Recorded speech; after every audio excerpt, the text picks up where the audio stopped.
Distributive property is a property that we use a lot, and it's one of the ways that we can get rid of parentheses in expressions and equations. And if we were doing order of operations, we would do what is inside of the parentheses first, and then we would multiply it by whatever is in front of it as our second step. But when we have a variable inside of our parentheses, we can't do the parentheses first, and so how we can take care of the fact that those parentheses are there is to distribute it.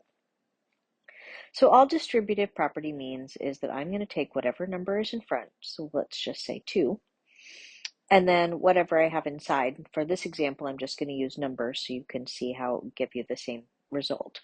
So if I have 3 minus 4, so if I did this with order of operations, and I'll just do it real quick up here, we have 3 minus 4, so order of operations that I would solve inside the parentheses first. 3 minus 4 gives me a -1.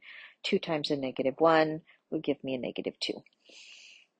Distributive property says that instead, I'm going to take this 2, and I'm going to multiply it by each of the terms that are inside. So 2 times 3, so we'll do this first one, 2 times 3 is going to give me 6, and 2 times -4, so we always want to take the sign with it, is going to give me -8. And then when I go ahead and solve this, I also end up with -2. So it gives you a second way to solve things, and so there are going to be times where one way is better than the other, but it gives us a way to get rid of those parentheses so that we can keep working with the problem.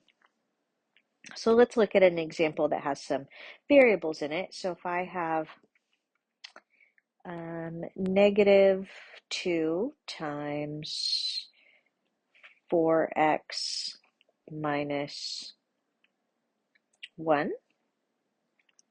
So I'm going to go ahead and when I multiply this, so it's important that when I multiply it that I take the sign that's in front of it with it. And so I'm going to multiply -2 times 4x, which is going to give me -8x. And then I'm going to take that -2 and I'm going to multiply it by this -1. So -2 times -1 gives me a +2. So now I have simplified this. There's no like terms left. The parentheses are gone. So I've done everything I can to simplify this.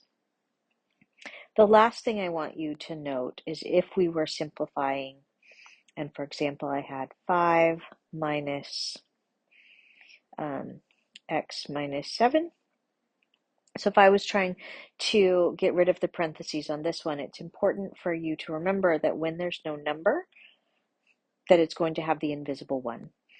So between the subtraction sign and the parenthesis, there is an invisible one there. And if it helps you to write it, then go ahead and write it.